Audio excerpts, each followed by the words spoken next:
ফিলিস্তিনের গাজা ও রাফায় ইসরায়েলি বাহিনীর বর্বরোচিত হামলা ও গণহত্যার প্রতিবাদে এবং নির্যাতিত ফিলিস্তিনিদের প্রতি সংহতি জানিয়ে আজ রাজধানীতে সমাবেশ ও প্রতিবাদ র্যালি করেছে ঢাকা মহানগর উত্তর ও দক্ষিণ বিএনপি। র্যালিটি রাজধানীর নয়াপল্টন থেকে শুরু হয়ে শান্তিনগর, মৌচাক, মগবাজার, বাংলা মোটর হয়ে কারওয়ান বাজারে গিয়ে শেষ হয়। মাহমুদুল হক সুজনের রিপোর্ট। ইসরায়েলি বাহিনীর বর্বরোচিত হামলা ও গাজায় গণহত্যার প্রতিবাদে এবং নির্যাতিত ফিলিস্তিনিদের প্রতি সহিংসতা জানিয়ে আজ রাজধানীর নয়াপল্টনে সমাবেশ ও প্রতিবাদ র্যালি করেছে ঢাকা মহানগর উত্তর ও দক্ষিণ বিএনপি। বিকেলে রাজধানীর নয়াপল্টনে দলের কেন্দ্রীয় কার্যালয়ের সামনে সংক্ষিপ্ত সমাবেশের মধ্য দিয়ে শুরু হয় এই কর্মসূচি। র্যালি পূর্ব সমাবেশে বিএনপির স্থায়ী কমিটির সদস্য মির্জা আব্বাস বলেন, ফিলিস্তিনে যা ঘটছে তা শুধু তাদের ধ্বংস নয়, এটা বিশ্ব মুসলমানদের নিঃশেষ করার একটি ষড়যন্ত্র।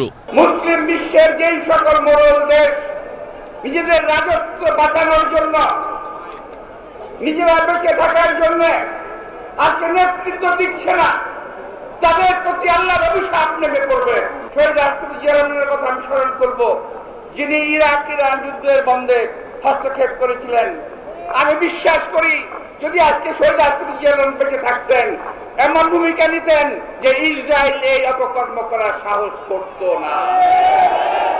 বিএনপির স্থায়ী কমিটির সদস্য সালাউদ্দিন আহমেদ ও বাবু গশ্বর চন্দ্র রায় বলেন, ফিলিস্তিনের মানুষ নিজের দেশেই তারা পরবাসী। সকল মুসলিম রাষ্ট্রগুলোকে ঐক্যবদ্ধ হয়ে গাজার পাশে দাঁড়ানোর আহ্বান জানান তারা। ফিলিস্তিনে অবিলম্বে গণহত্যা বন্ধ করার দাবি জানাচ্ছি। যতদিন পর্যন্ত স্বাধীন ফিলিস্তিন রাষ্ট্র প্রতিষ্ঠা না হবে, ততদিন পর্যন্ত আমরা এই আন্দোলন সংগ্রাম সমর্থন অব্যাহত রাখবো। সারা বিশ্ব যেন এই ধরনের মানবতা নৃশংস পৈশাচিক কর্মকাণ্ডের বিরুদ্ধে প্রতিবাদের ঝড় উঠছে না কেন? তাই আজকে আমরা তাদের স্বাধীনতার পক্ষে, আমাদের হত্যাকাণ্ডের বিরুদ্ধে, আমাদের মানবতা বিরুদ্ধে, অপরাধের বিরুদ্ধে।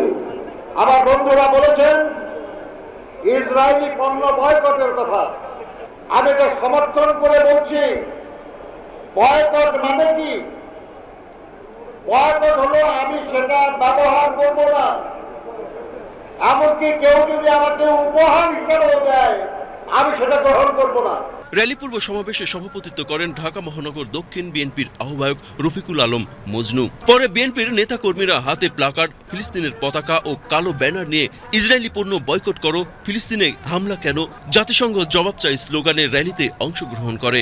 র্যালিটি রাজধানীর নয়াপল্টন থেকে শুরু হয়ে শান্তিনগর, মৌচাক, মগবাজার, বাংলা মোটর হয়ে কারওয়ান বাজার গিয়ে শেষ হয়। Mahmudul Haque Sujan, BTV news, Dhaka.